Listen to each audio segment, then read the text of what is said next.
morning, everybody. We'll call the meeting to order. This is March 15th, 2022. Welcome. It's nice to see people in person. This is really nice. And we don't have all this plexiglass up here we were noticing either. So time marches on. This is wonderful. So with that, we'll call it to order and we will establish a quorum. Mr. Walters? I am here. Ms. Kirkner? Here. Mr. Lester? Here. Mr. King? Here. Mr. Hoff? Commissioner Wance? Here. Secretary Eisenberg? Here. Mr. Chair, please let the record reflect that 5 members are present and we do have a quorum. Very good. Let's please stand for the Pledge of Allegiance. I pledge allegiance to the flag of the United States of America and to the republic for which it stands, one nation under God, indivisible, with liberty and justice for all.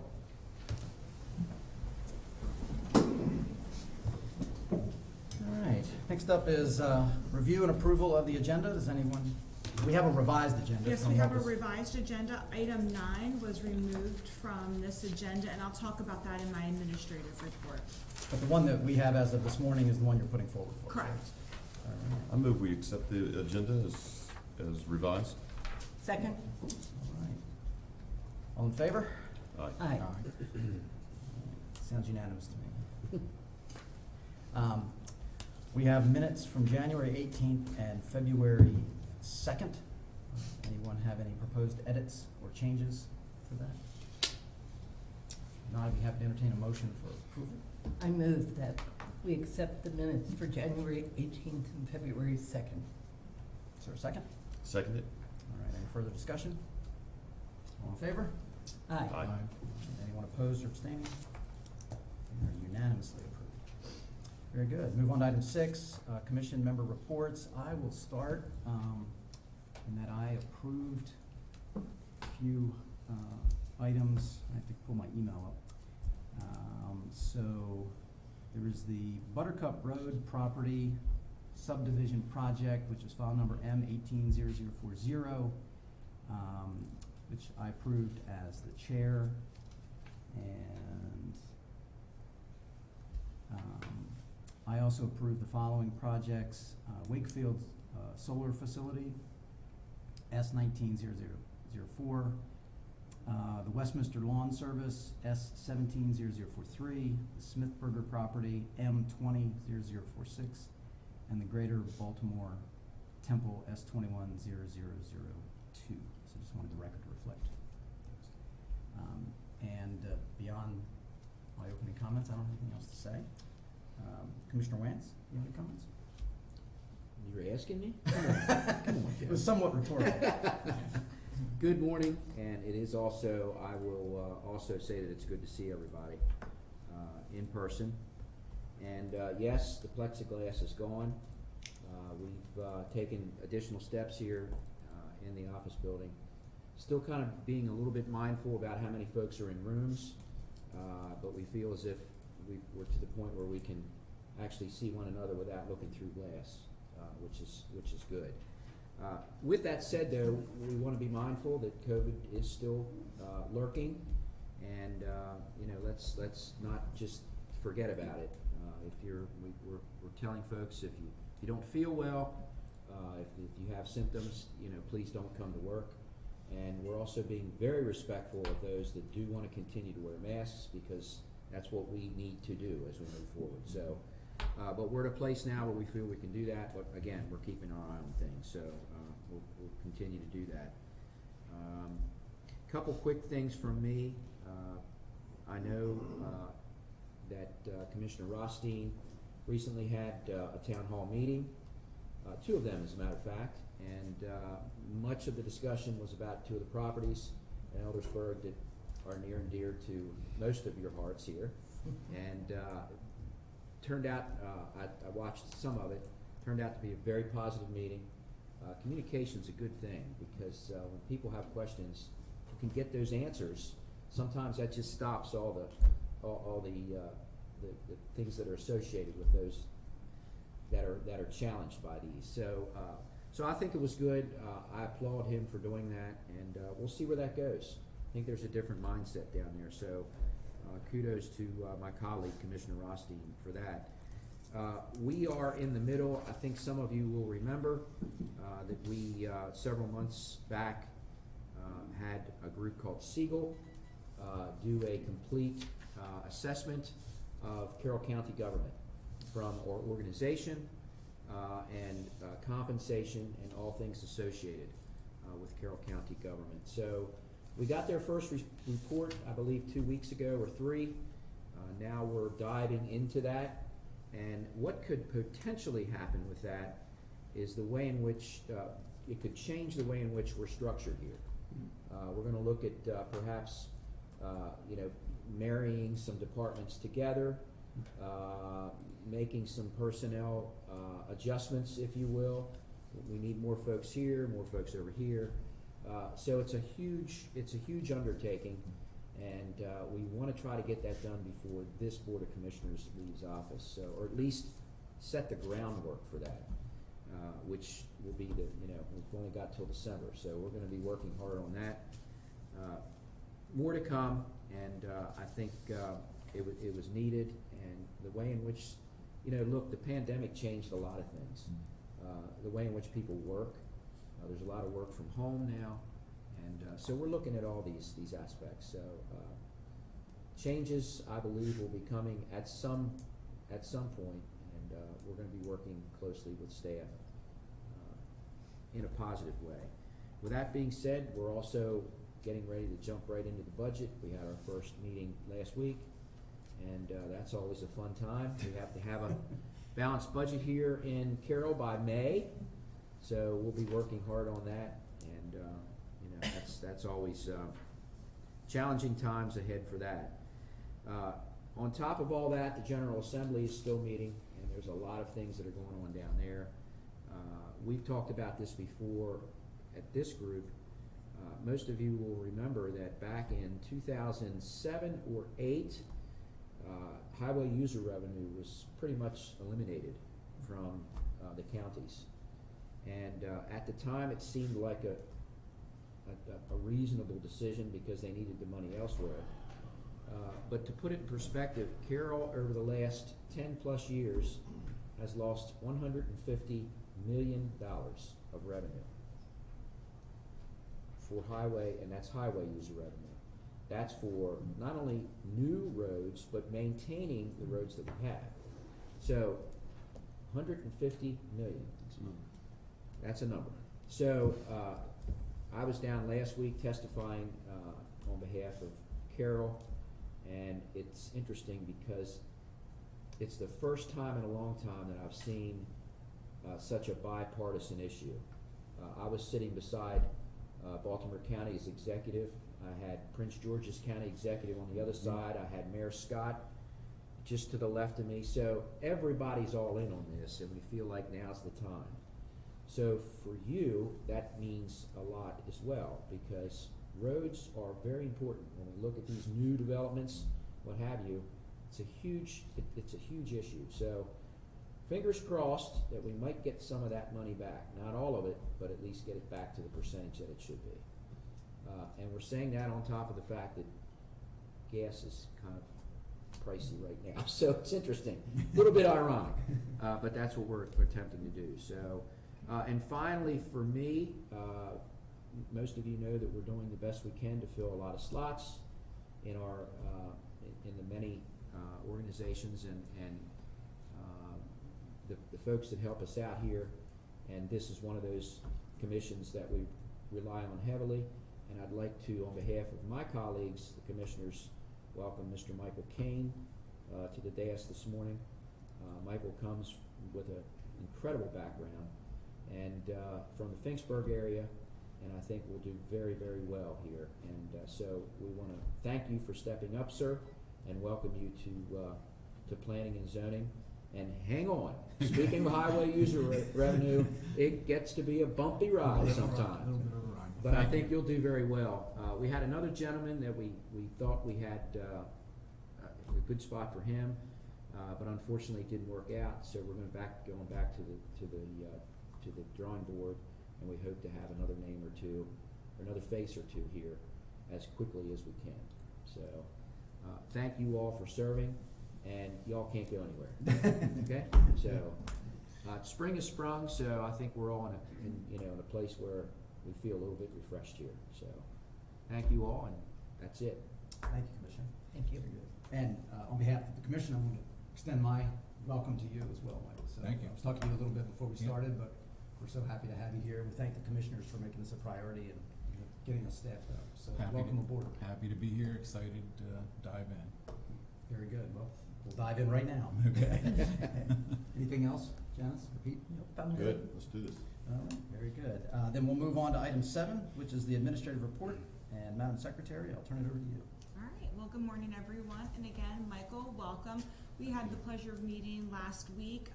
I onboard new planning commission members, so Mike came in for about an hour-plus meeting and got him as up to speed as we could on what you all are reviewing today. David Beecraft from Development Review also came down and went over plans review process with Mr. Kane. So hopefully, in a few more meetings, you'll be well versed in all of this. And we appreciate you being here, so welcome. Thank you. Also, just a point to make you all aware of again, so this meeting, hybrid virtual. The next meeting, unless I hear otherwise, my understanding is will be completely in person on that April, March no, not that one, yeah, I'm gonna get to that. April No. 6th, April 19th. April 19th meeting, thank you. The April 19th business meeting will be as usual. So that'll be open fully to the public, not just applicants and their representation, but we will have open also for public comment. Today, we are still doing the hybrid where public comment will be virtual call-in, but the developer and their representative are here today for the development review projects in person. Our next meeting after this one is March 30th. That is our evening meeting, which is our 5th Wednesday, which we don't have very often, but it's the 5th Wednesday of the month. That meeting at 6 p.m. will be in person.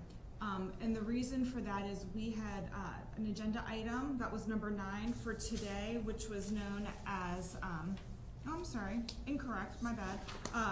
We had an agenda item for the Beatty property scheduled for today. We decided to move that to its own meeting on March 30th. Development Review will be giving you a special report.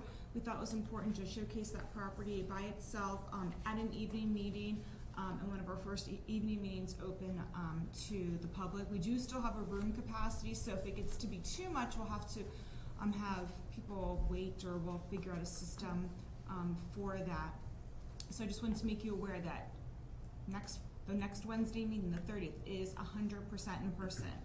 However, April 6th, what we've all agreed to is unless there's a reason, and this is a particular reason, our Wednesday evening meetings will be virtual from here on out, starting at 6 p.m. virtually. We have that option. It works really well. We don't need to keep pulling people in here unnecessarily. So for those Wednesday evening meetings, they will be virtual. The remaining Tuesdays will always be in person, just as normal, going back to normal operations. And again, we'll make you aware if there's any changes to any Wednesday evening. If it's a big project or there's something we really need to dive into and that means it needs to be in person, we'll do that and we'll let you know, just as we did for this one, well in advance. And I think that's all I have for you this morning. I know Laura Mattias has extensions, so Laura.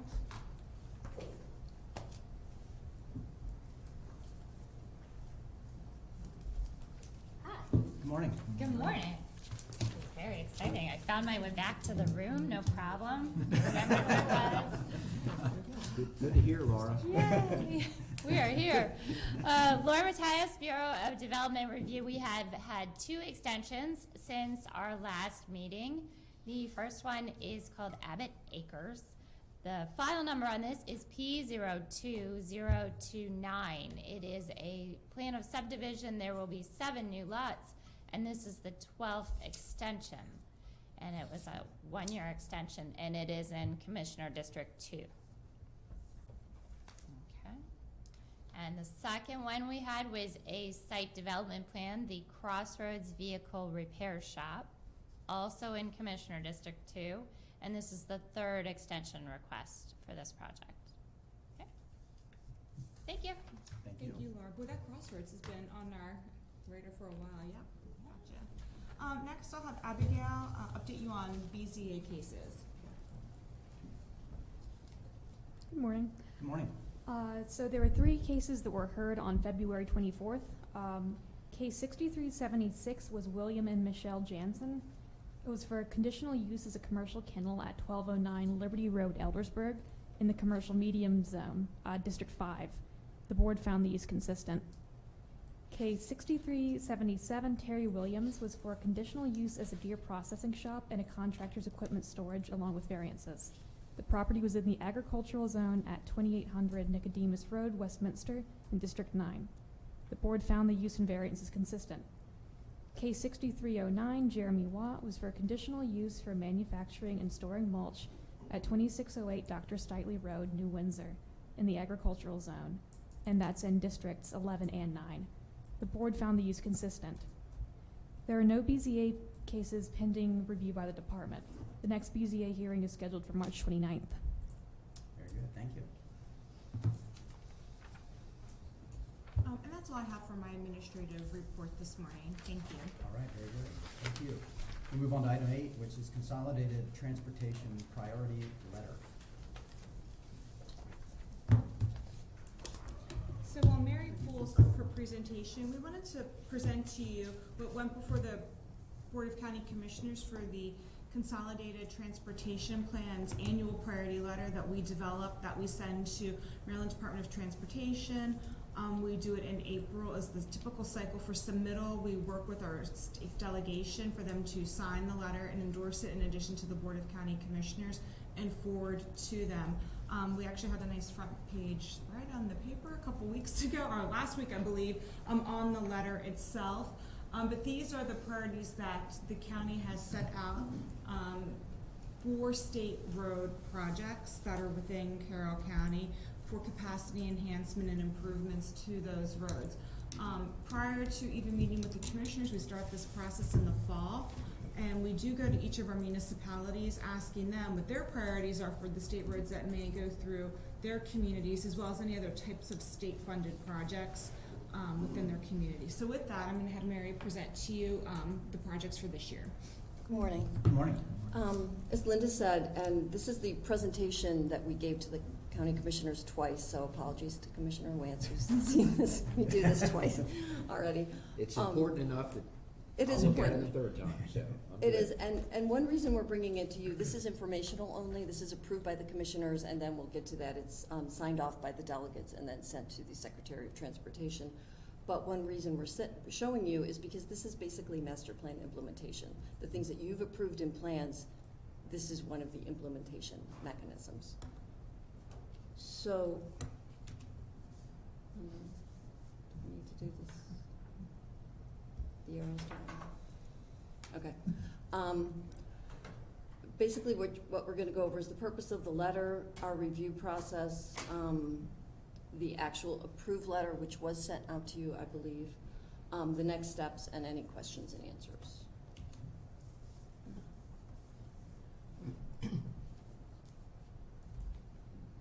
So, as Linda said, each year, the Board of County Commissioners approves a letter to the Secretary of MDOT that includes the list of top state transportation priorities for inclusion in the CTP.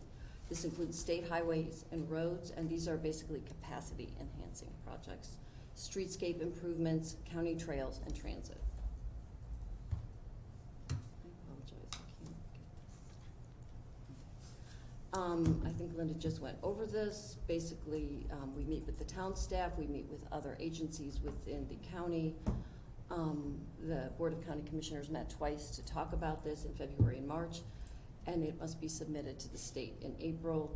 There is a county tour by the Secretary of Transportation in the fall where the draft CTP is distributed, and then the legislature approves it from the prior year. So this is quite a long process.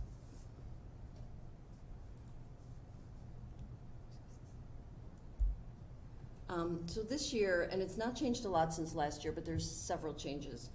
There are 5 capacity enhancing highway projects. The first is Maryland 97 from Bachman's Valley Road to Maryland 140 in Westminster. And the first 3 projects have been in the priority letter for years and years, pretty much in this order with a little bit of shifting. Maryland 32 from Maryland 26 south to the Carroll County line.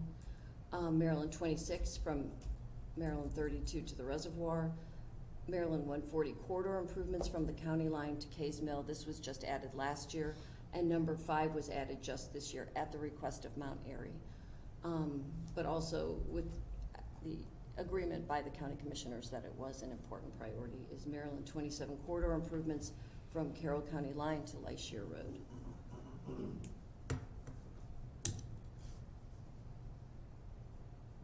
So the biggest change there, I guess, is number 1 is now Maryland 97. We sort of flip-flopped 32 and 97.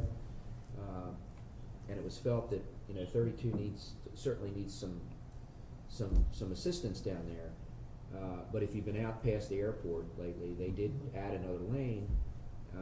But while that helped, it's sort of a Band-Aid, if you will. Royal Farms is now open, and apparently people like chicken.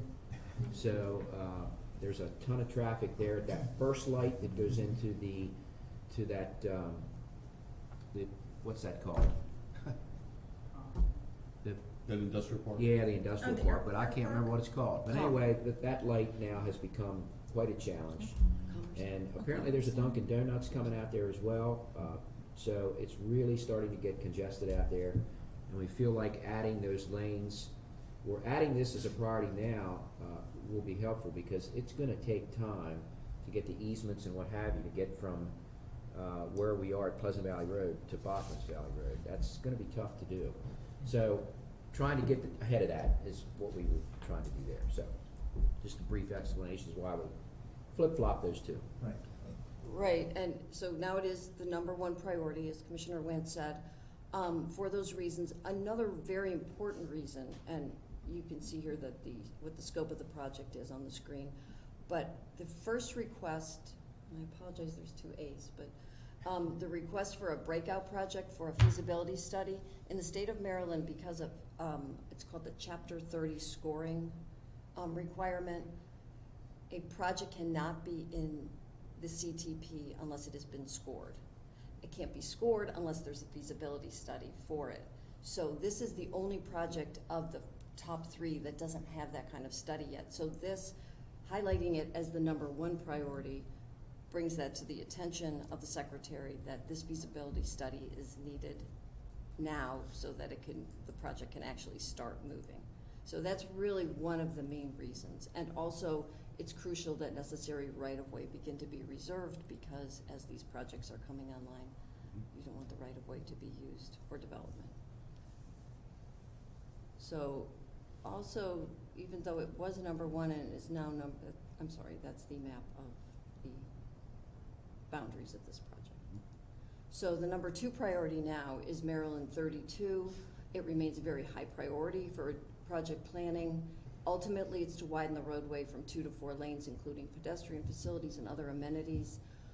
There was a study done in 2018 that showed that even with the changes made in the Freedom Plan that were proposed at that time in the Freedom Plan, there wasn't that need for it to be for the total upgrade.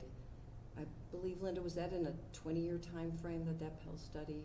Yes. Yes, so basically what is more necessary are these breakout projects.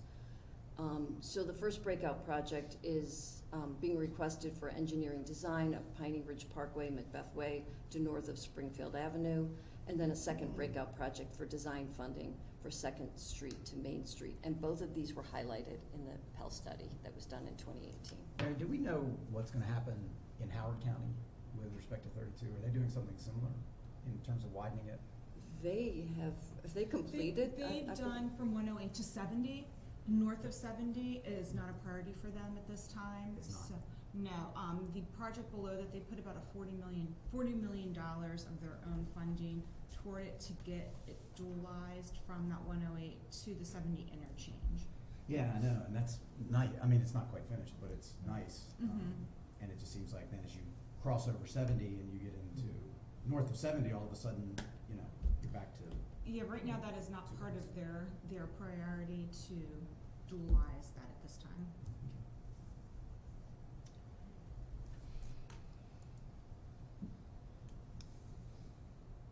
you can see the boundaries of this project. Okay, the third priority, as it has been for years, is Maryland 26 from 32 to the reservoir. In prior years, this project scope was to widen from 4 to 6 lanes. In July of 2020, SHA completed with the collaboration of county staff the Maryland 26 corridor study that basically changed this plan for just a widening to find ways to revise the design to a new, more practical design approach, so that rather than complete widening to 6 lanes, improvements will consist of more limited breakout projects that focus primarily on enhancing the safety of the corridor. The first breakout project being requested is to convert eastbound Maryland 26 right turn only lane at Georgetown Boulevard, and this was highlighted in that corridor study as the #1 need.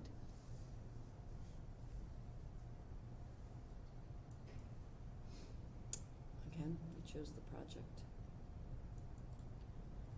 This was added, I believe, last year, Maryland 140 corridor improvements from the county line to Kays Mill.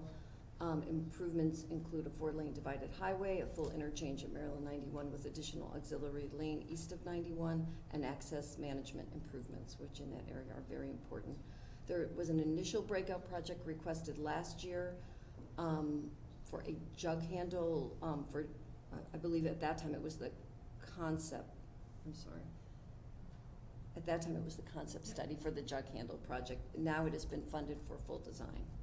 So that's some progress that's been made there.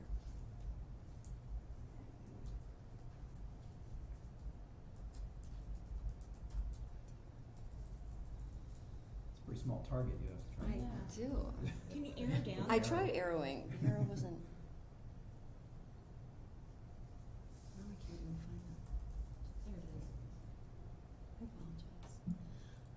Again, there's a map that's difficult to read, but that is the scope of this project. Okay, the project that was added this year at the request of Mount Airy was corridor improvements on Maryland 97 from Carroll County line to Shear Road.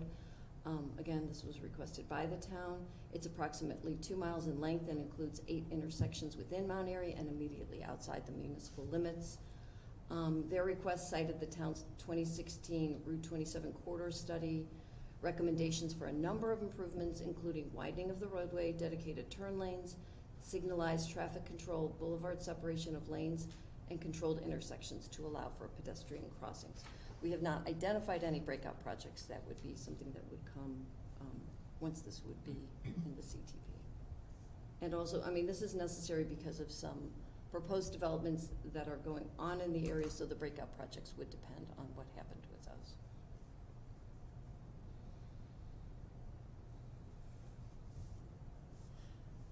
You just had it on a. It's that it's white and white. Okay. There's the scope of that project. Okay, there are 2 urban reconstruction streetscape projects that have been in for a number of years, and for a number of years they've been kind of stalled out waiting for other things to happen, so there's progress on both of these. The first is Maryland 851 Sykesville Main Street, and the other one is Maryland 31 New Windsor Main Street.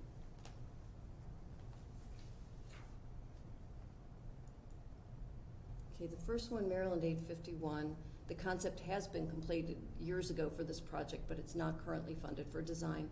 The first step, which is water and sewer project, is slated to start early summer of 2022 in conjunction with the stormwater project being completed by SHA.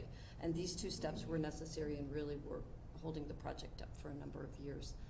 And at the request of the town, the commissioners have added improvements to the existing bridge over the south branch of Patapsco River to allow a safe pedestrian connection to South Branch Park. And again, that was at the request of the town, that be included.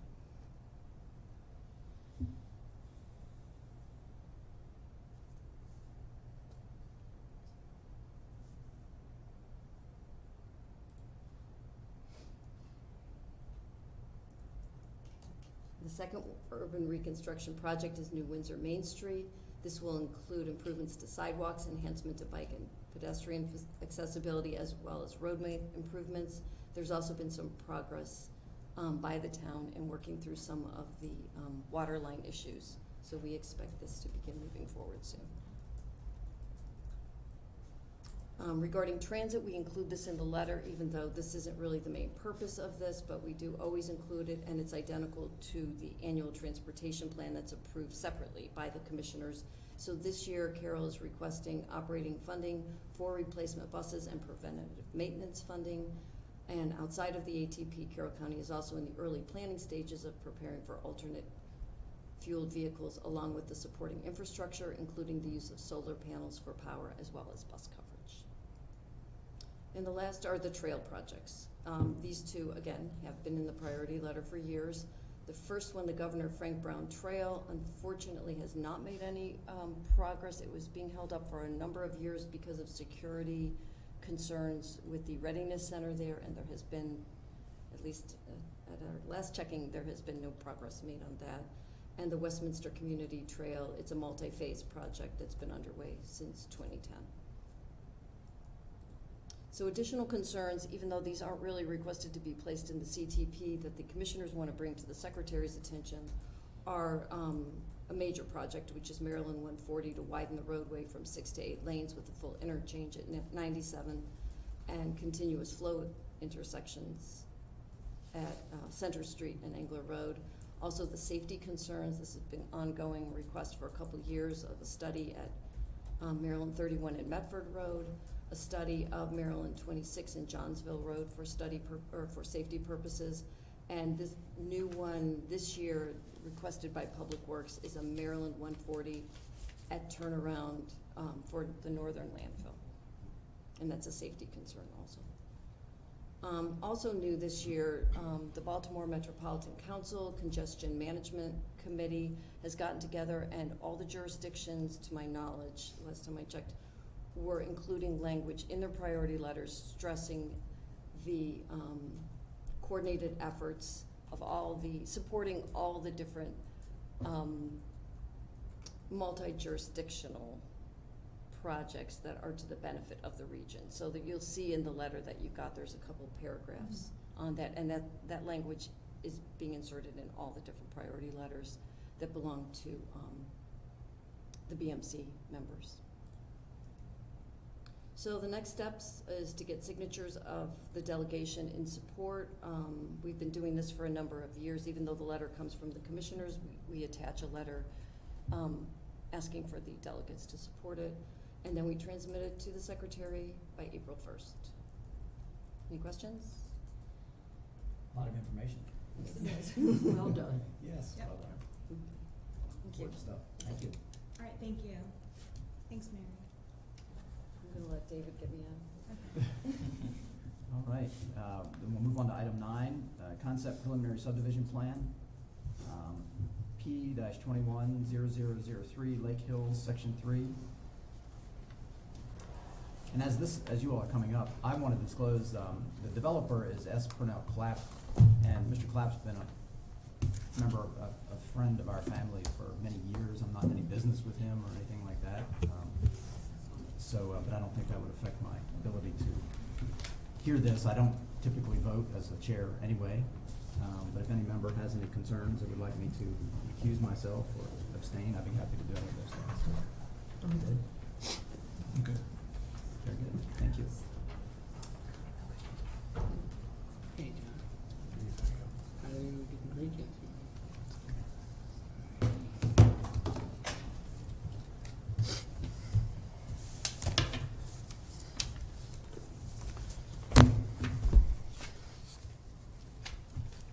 Good morning, everyone. Good morning. Nice to see you, as everybody's already stated. David Beecraft, Bureau of Development Review.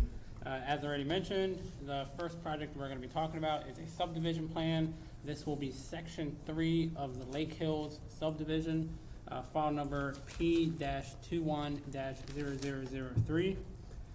With me is the engineer, and I'll let him introduce himself.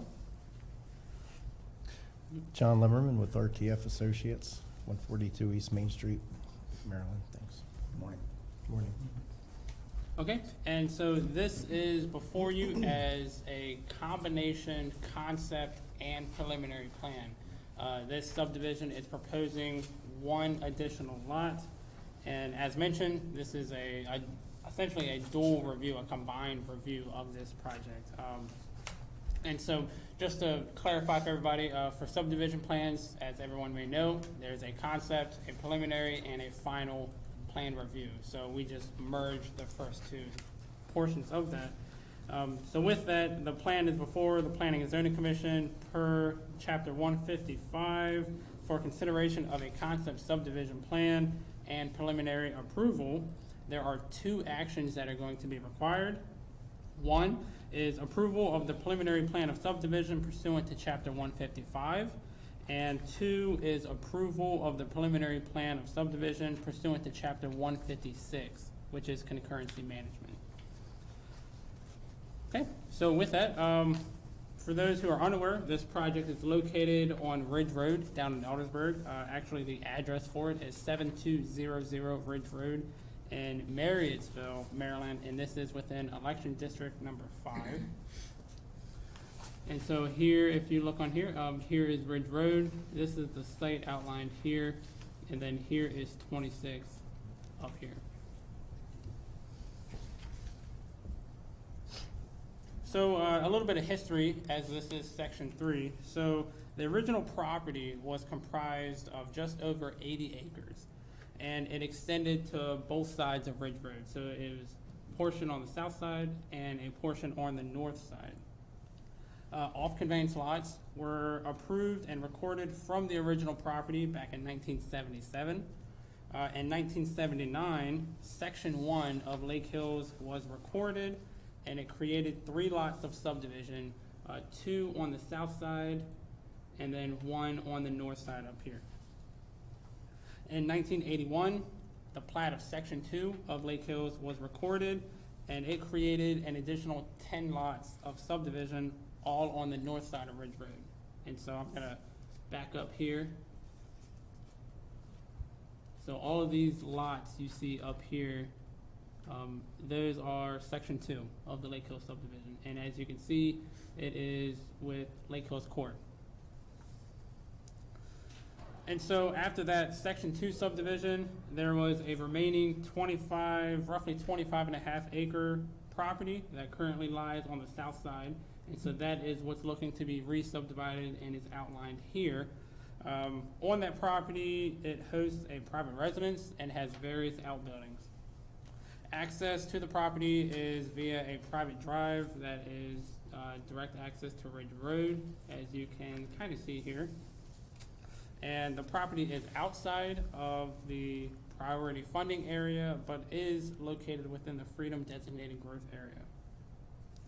And so the surrounding properties to the north, the south, and the east are all zoned conservation, and they are improved with single-family residences.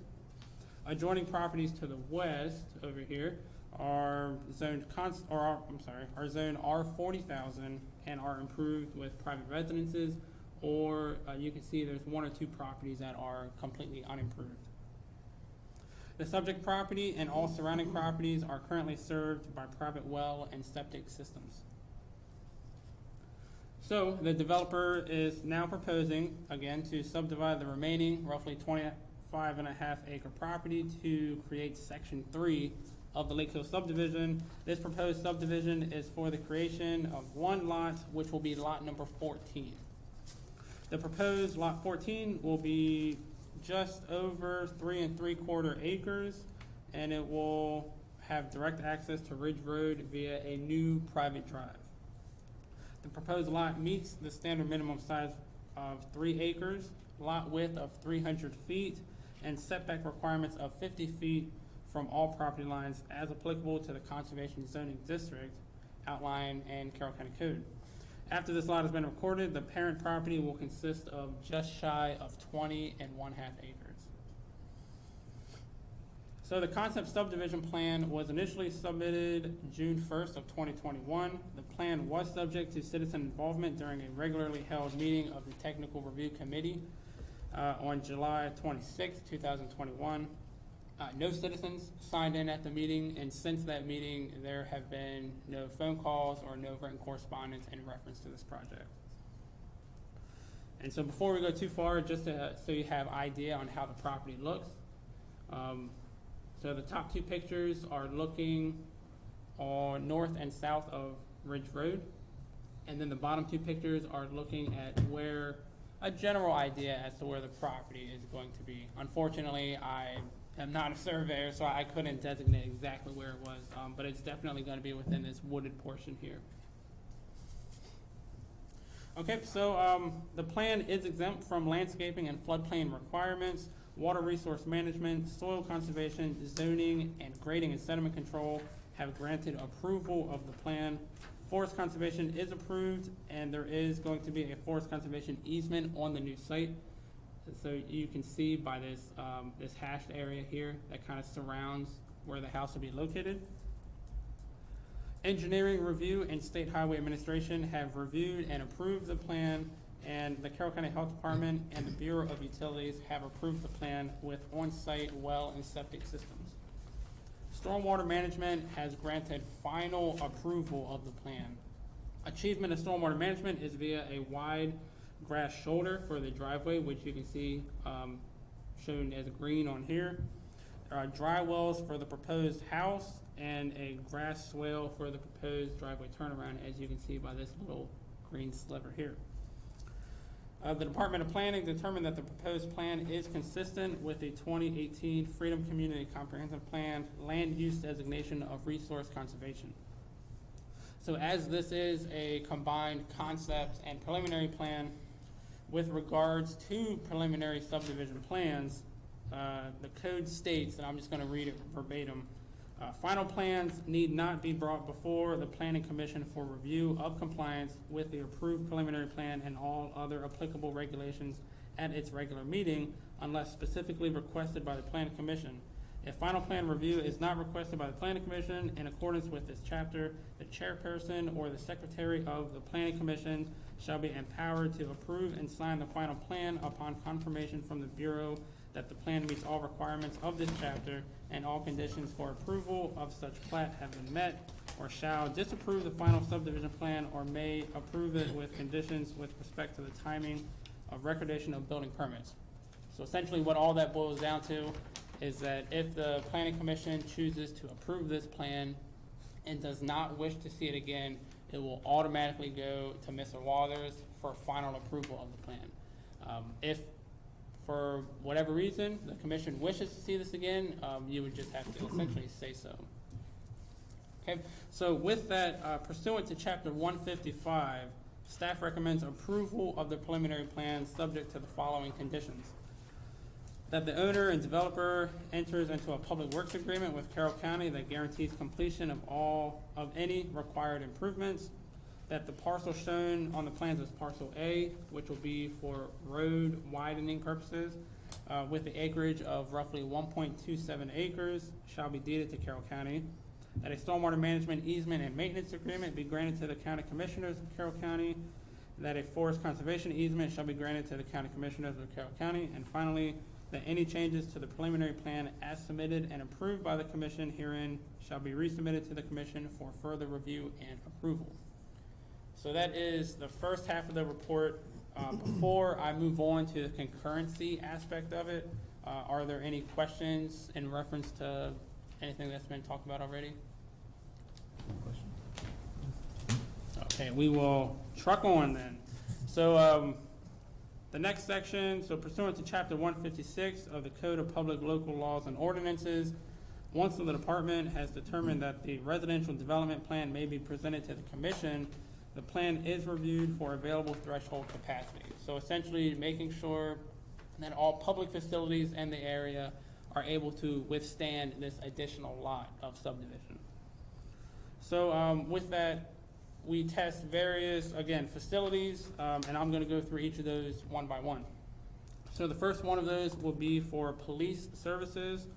So the ratio shall be calculated by counting all sworn officers with law enforcement responsibility in an incorporated municipality or within the county, and by counting the total population within the incorporated municipalities and within the unincorporated county. So the estimated Carroll County population as of January 2022 was roughly 175,000 people. there are currently 243 sworn law officers with 11 sworn personnel currently in training and an additional 18 positions that are funded. Based on a total of 272 funded positions, so that is the officers that are currently in duty, those that are being trained, and those funded positions, the ratio of law enforcement positions to Carroll County population as of the end of January 2022 was 1.55. Based on a total of 254 positions, and now that's only those that are active duty and those that are currently in training, not including the funded positions. The ratio of sworn law enforcement positions to Carroll County as of the end of January 2022 was 1.45. Including the development projects and the pipeline along with the funded positions, the ratio will be over 1.3. So services are adequate if the projected ratio of sworn law enforcement officers to population is 1.3 to 1,000 people. So with this subdivision, police services are deemed adequate. Moving on to schools, the proposed subdivision is located in the Carrolltown Elementary, Oklahoma Road Middle, and Liberty High attendance areas. In accordance with the criteria established in Chapter 156, Concurrency Management, all schools are rated adequate for fiscal years 2021 to 2026, with the exception of Carrolltown Elementary and Oklahoma Road Middle, which both of those are deemed approaching inadequate. And so kind of to give the numbers on those, the December 2020 enrollment projections prepared by Carroll County Public Schools indicate that Carrolltown Elementary had an actual enrollment of 101.4% of state rated capacity. The projections indicate that enrollment will be at 114.6% in fiscal year 2026 at the end of the 6-year CIP cycle. Currently in this attendance area, there are 2 additional residential developments, but it should be noted that both of those are age-restricted communities. So although there's 2 residential developments, age-restricted communities are not tested for school capacity because generally people over 55 don't go to school. There is approximately 1 development of 1 residential unit in Carrolltown attendance area that has been recorded since the adoption of concurrency management that has not been issued a building permit. So an elementary school serving a proposed project is approaching inadequate for the purpose of Chapter 156 when current or projected enrollment is 110% to 119%. As mentioned, for Carrolltown and fiscal year 2026 at the end of the CIP, or a 6-year CIP, it's projected at 114.6. So that's why it's approaching inadequate. Moving on to Oklahoma Road Middle, in December 2020 enrollment projections state that the enrollment will be at, or it was at 91.8% of the functional capacity.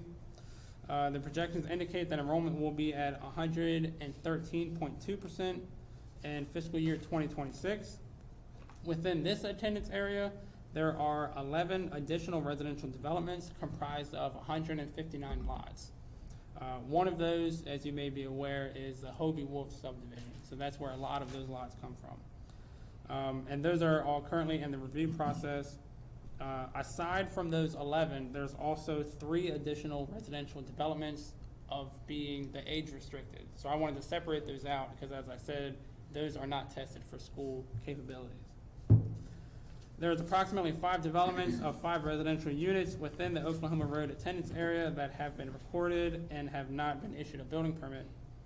So for middle schools, serving a proposed project is approaching inadequate for the purpose of this chapter 156, when current or projected enrollment is 110 to 119% of the functional capacity. So as mentioned, in 2026, it's projected that Oklahoma Road Middle will be at 113.2%. And finally, for Liberty High, the same time frame, it had an actual enrollment of 87.6% of state rated capacity. The projections indicate that the enrollment will be 92.7% within the 2026 fiscal year. It has the same developments as the Oklahoma Road Middle, so 11 additional residential developments comprising of 159 lots, and then you have those 3 additional residential age-restricted communities. Same 5 developments of 5 residential units within the Liberty attendance area that have not been issued a building permit. And so for a high school, it is deemed adequate if the state rated capacity is less than 109%, which Liberty is well below that. Even the projection is 92.7%. So to kind of sum up all of that again, none of the schools are inadequate. Carrolltown and Oklahoma Road are approaching inadequate. Liberty Road or Liberty High is adequate. Okay, so we'll move on, excuse me, to fire and emergency medical services. The proposed subdivision is located in the Sykesville Fire and EMS District. The most recent data from the Office of Public Safety reports that for the 2-year period of July 2019 to June 2021, late and no response statistical data indicates that of the first due total calls for fire in the Sykesville District, 1.34% were categorized as no responses and 5.36% as late and no responses. Of the first due EMS calls, 0.39% were categorized as no responses and 0.43% as late and no responses. So in reference to the percentages of late and no responses, Sykesville is rated adequate for both fire and EMS services.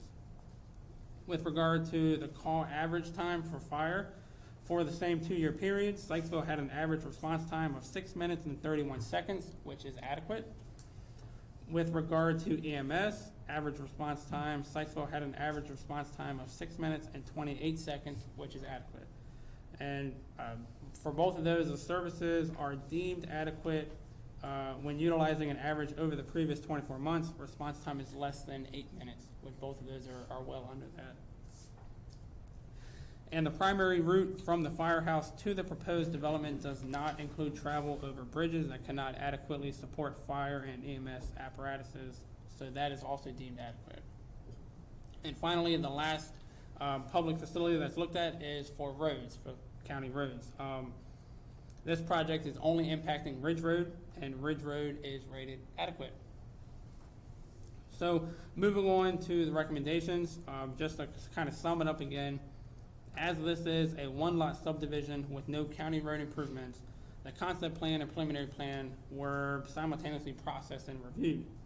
With regard to a preliminary plan, in reference to Chapter 156, if a public facility or service is inadequate and a relief facility is planned in the 6-year CIP to address the inadequacy or mitigation is accepted by the county pursuant to code, or a public facility or service is approaching inadequate during the current CIP, the Planning Commission may conditionally approve the plan to proceed to the final plan stage and issue a tentative recordation schedule and tentative building permit reservation subject to modification at the final plan stage. So the first half of that does not apply because nothing was deemed inadequate. The second half of that, with the 2 schools approaching inadequate, the Planning Commission is able to provide conditional approval for a preliminary plan. So currently, police, road, and fire and emergency and medical services are considered adequate. Again, 2 of the 3 schools are considered approaching inadequate. So as I just mentioned, the Planning Commission can conditionally approve the plan to proceed to the final stage where, again, all those services will be retested at that time. With that, pursuant to Chapter 156, the staff recommends that the Planning Commission conditionally approve the preliminary plan with the following 4 conditions. Police, roads, fire, and EMS are considered adequate. Schools are considered approaching inadequate.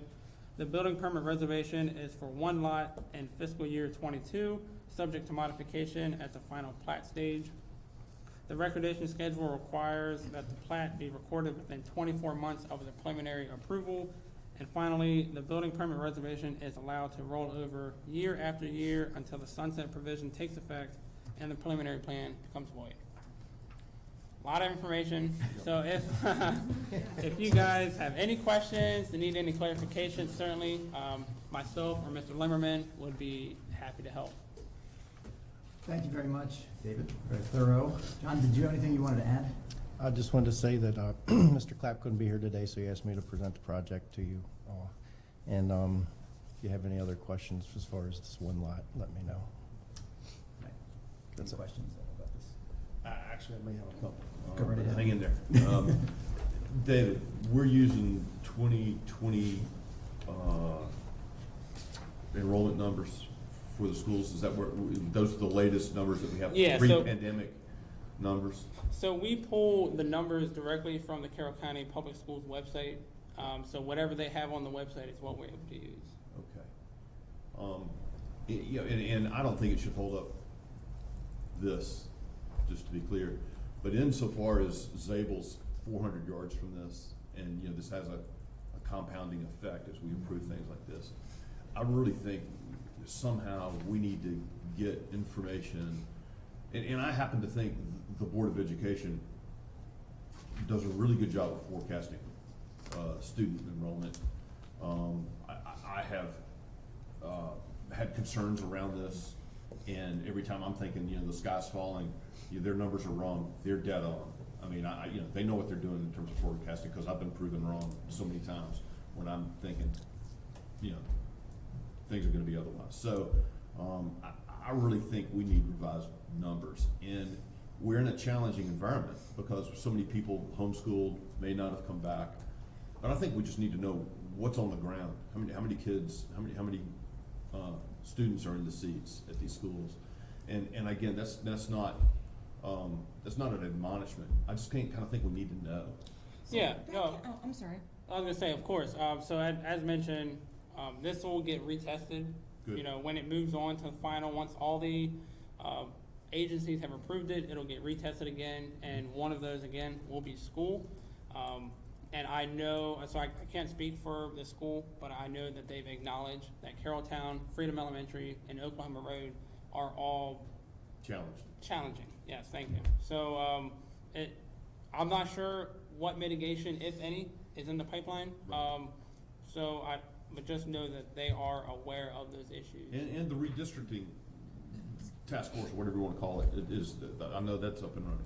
The Yeah, second, I'm sorry, if I can just add on to that. So yeah, so the Southern Area Redistricting Committee, was Freedom, now it's the South Area. They're looking at all the schools, from Mechanicsville below, all the elementary, middle, and high.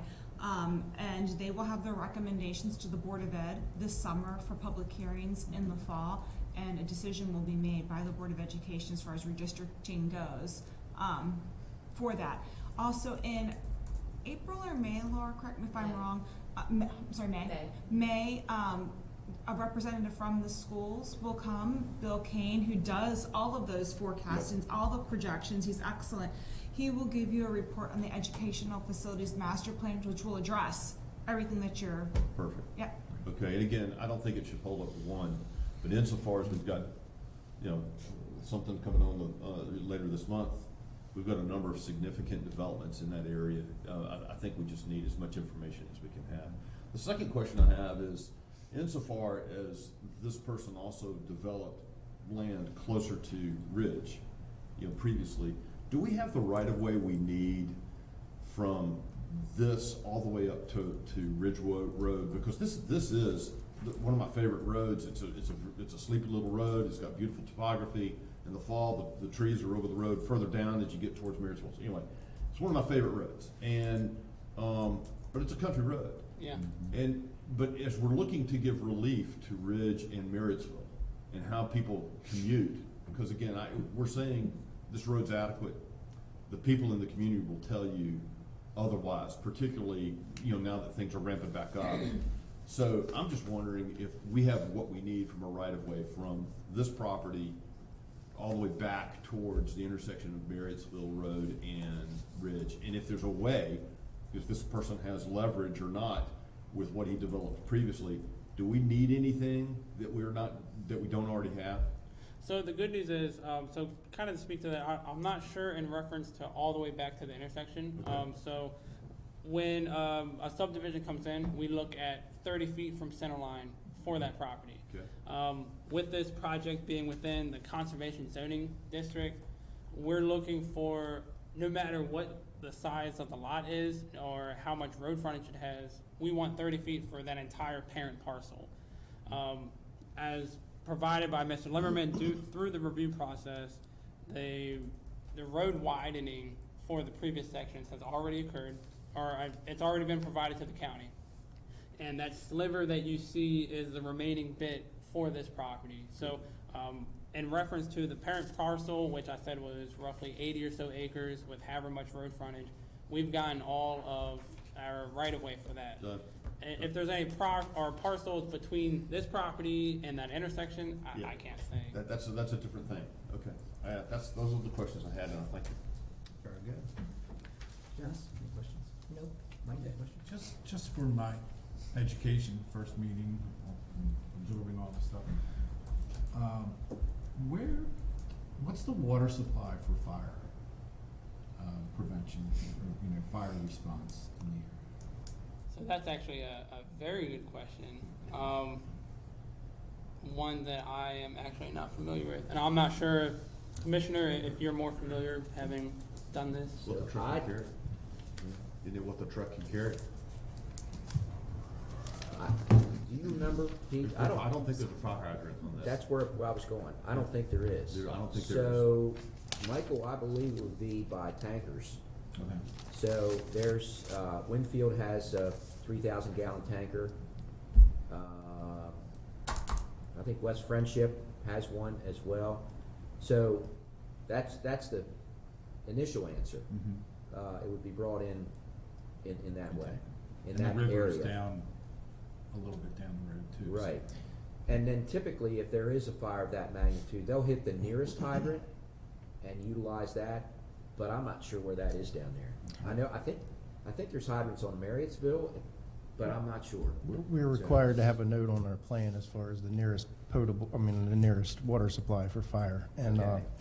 we're approximately 1 mile away from the nearest fire hydrant. Is that what it is? Just That's probably Marriottsville. I think so, just particular to this project. Yeah. Okay, That's a Yeah. hose. all right. A 1 mile long hose is a hose. And I'll also mention, so with current building code, any new building such as this is going to require a sprinkler system. Yeah. So although it may not put all of the fire out, it'll certainly help Good point. keep it at a manageable pace until, fire and EMS can make it on site. All right, thank you. Very good. Any other questions? Nope. I do have one. And Yeah, go ahead. This kind of maybe has gone over my head the last few years. This last bullet point, the building permit reservation is allowed to roll over year after year until the sunset provision takes effect and the preliminary plan becomes void. Layman term that for me, please. Layman terms, so number 3, there's a sunset provision in our code that says you have 24 months after preliminary plan approval to get final approval or record the plat. If there's any issue with that time frame, then you get Ms. Matthias up here talking about extensions. So if they can't meet that 24 months, they'll submit a 1-year extension. This is why we can't do that. And then they have more time to get that final plat recorded. Okay, I appreciate the refresher. I just couldn't, in my mind, I'm thinking, okay, what's going on? And it kind of leads to the questioning that where Pete was going down. Because things can change pretty rapidly in a short period of time. So, Right. Okay. And that's like why for the schools, we like to talk about how many residential lots have not have building permits yet.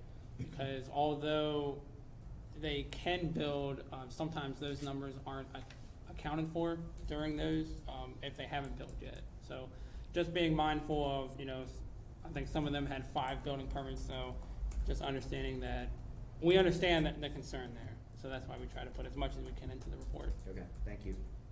Did you have a question, Janice? No, I do. Well, Ms. Matthias came forward today with what, the 12th extension for Yeah. one of these today? I mean, Yeah, Like see, 24 years worth of extensions. and that maybe is Ongoing. why I'm asking too, because, it gets to the point where you're like, okay, enough's enough. Right, Now, you're gonna what are we build or doing? not? You're either gonna do it or you're not. right, because we're evaluating that this is in the queue, but is it really? Right. Yeah, and of course, the final test happens at final, right? So we're using Right. real numbers at that point in time. And I'll mention that, so the extensions are approved by the director, Chris Hine. And I know when he looks at those, he looks to see what has changed and what may be going to change. So I'm very sure that he's taken all of those things into account when he's looking to extend it for the 12th time. Right, right. And is there a limit on the number of extensions? I don't believe so. Ad infinitum? Forever. Yep. Until the regulations change, then they won't be re-upped. Right, Right. right, yeah, good point. All right, very good. If nothing else, I'd be happy to entertain. So we have callers on the line? Oh, we do have callers? Yes, Okay, public comment. yeah, thank you, Linda. Yeah. Matt, we did have someone sign up as Sarah Penn.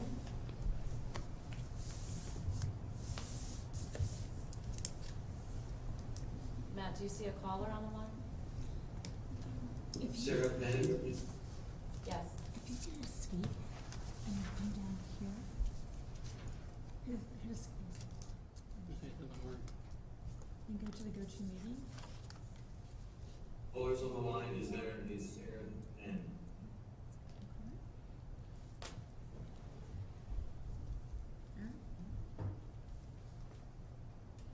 Are there any other callers for this particular item, which is concept preliminary subdivision plan for Lake Hill Section 3?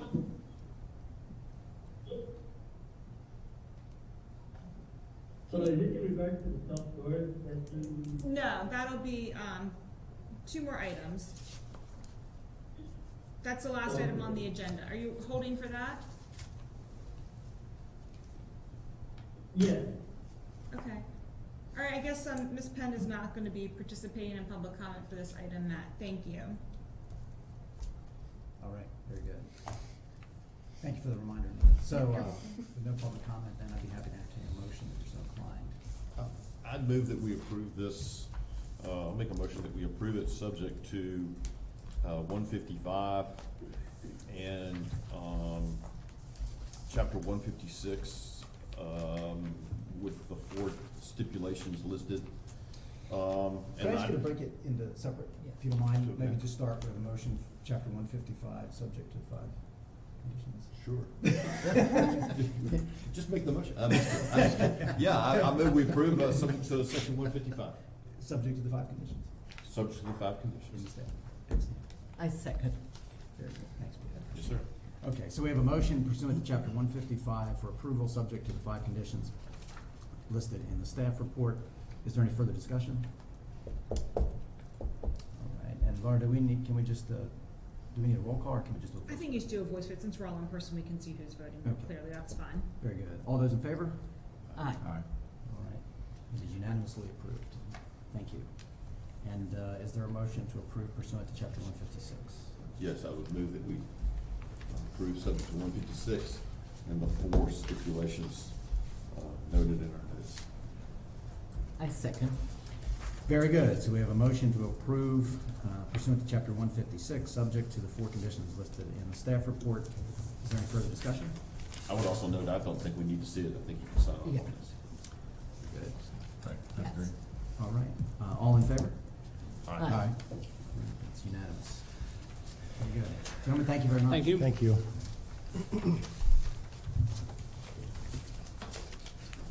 All right. We will move on to item 10, which is entitled Special Report, Hurls Farm. It's case number F, as in Francis, FX 20-0002. Good morning, Planning Commission. Good morning. Morning. Very nice to see everybody. Likewise. And to meet you, Michael. Thank you. Welcome. Bear with me while I find our PowerPoint again. Hit escape. Here you go. Here. Okay. I'm Kirsten Agrel with Carroll County's Development Review. I have with me today the owner-developer, Mr. Charles Condon, and the engineer, Linda Alexander of CLSI. We are here with Hurls Farm. Now, there's a file number on here for a major subdivision, but what this actually is an amended plat. and it's actually a special report for an amended plat. Amended plats don't normally go before the planning commission for review and approval, it's an administrative thing. But we wanted to bring this before you today as a special report, before proceeding with that, to make sure that the commission doesn't have any comments or concerns about the proposed changes for the amended plat. So this is a special report. We will be asking for an action. I've got a blurb here about the action required to, we'll get to in a minute. Basically a thumbs up to proceed with the amended plat or any changes that might be required associated with that. But let's look at where we are here first on the map. So Hurls Farm, like I said, there's a major subdivision file number on here because Hurls Farm was a major subdivision that was processed and actually just finally recorded last year. So this is just barely off our table, and now it's back again for some changes. Property market has changed over the last year, and I think that's if I could speak for the owner from our discussions, it's largely why we're looking for these changes now.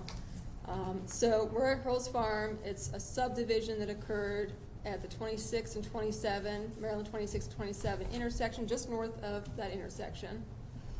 And these arrows don't work, I forgot. Okay, all right. So you can see 27 here and 26 here. Hurls Farm is currently just a big open field.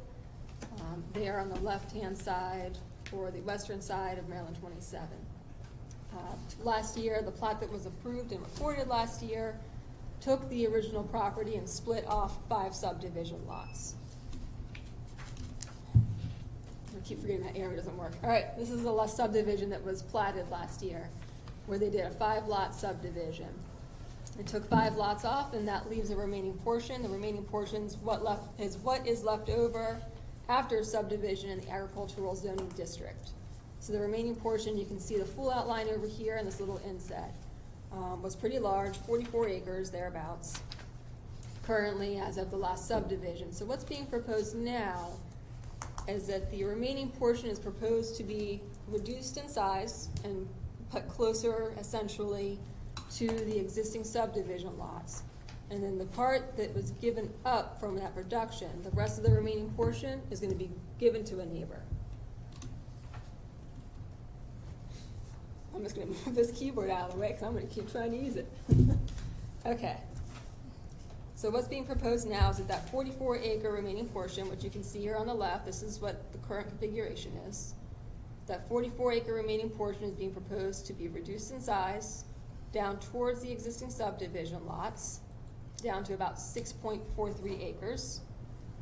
And the rest of the remaining portion is proposed to be given to an adjoining property owner.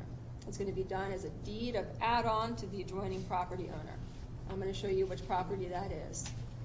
That is this property here to the west. It's this big farm. You can see it's all one chunk of land because it's all being farmed. The intent would be to farm the portion that's going to be deeded to them as well, is the current intent here.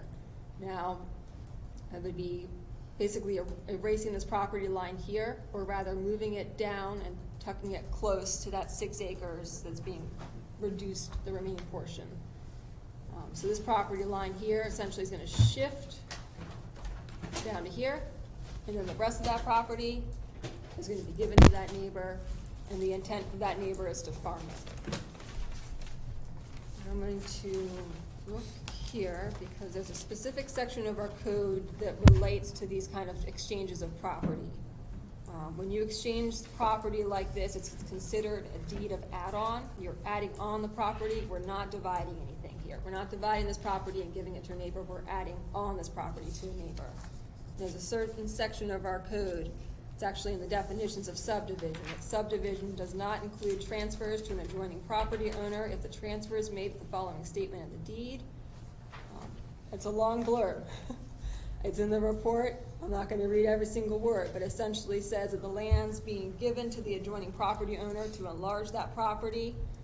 That land's considered merged as far as the county code is considered, and it's not intended for development except for accessory structures related to the primary property. So in short, this exchange of property will not increase the lot yield of the property to the west that it's being added to, and the property is being reduced will be eligible for the yield that its size entitles it to. So we're going from 44 acres, which theoretically has a lot yield of 3 remaining, down to 6 acres, which theoretically could potentially take a single lot. Those other lots are kind of being erased in this process. Now I want to talk about the lot yield for that remaining portion too, though, because last year when that subdivision was recorded, the configuration of the remaining portion as it is currently at 44 acres, the configuration for that remaining portion currently, although it has 3 lots available, technically it does not have the minimum required road frontage to allow for subdivision. The way that the plan was done then, that was understood then, that's understood now, and that's not changing now. This current proposal is not gonna change that. It's technically gonna have a lot remaining for availability, but it would need to go through this reconfiguration process, again, to increase the frontage to a public road to allow for subdivision. As you can see, there's not much wiggle room on that plan, which I think is why it is done the way that it is currently to begin with. I can't speak for the property owner if and when that could come back, but that could be a possibility. But they'd be limited to that 1 lot due to the reduced size of the remaining portion. So again, in summation, they're proposing to reduce the size of the remaining portion and give the leftover land to a neighbor for purposes of farming or accessory uses, not to increase the neighbor's lot yield. And the remaining portion will maintain the lot yield available to it at its proposed size of about 6 acres. So we are just seeking for the Planning Commission to review and approve this modification, and then we will proceed with the amended plat process and record a new subdivision plat with the state. I'll be more than happy to answer any questions. Very good. Mr. Condon or Ms. Alexander, do you have anything to add to the presentation? The only thing I would add, Linda Alexander with CLSI. The gentleman who wants this land that we're getting ready to try to give to him has been actively, I want to say, driving Mr. Condon crazy for about the past 4 or 5 years. He really wants that property to farm. He doesn't want to lose it. He is farming a portion of it now.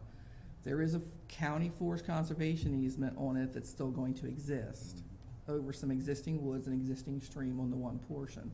That was given as part of the subdivision. It's going to stay intact. The 6 acre piece, the reason it's configured the way it is where it perked, and it does have some significant drainage swales on that piece that aren't always farmed. It depends on what the weather's like on a given farming season, whether it's farmed. So we kind of didn't want to make it too choppy around there. So the gentleman that ends up with, or that's currently contract to buy the remaining portion, doesn't have to deal with a farmer coming right down in that, so that's kind of the way that it's configured. But Mr. Condon, who owns the farm behind, really wants that piece of property. Obviously, he stayed and has been consistently wanting it, and we didn't want to do anything to hold up the subdivision until we were recorded and could move forward with that portion of it. He's essentially farming it now. Is he farming that now? He's been farming it for more than 25 years. Which is why he wants it, yeah.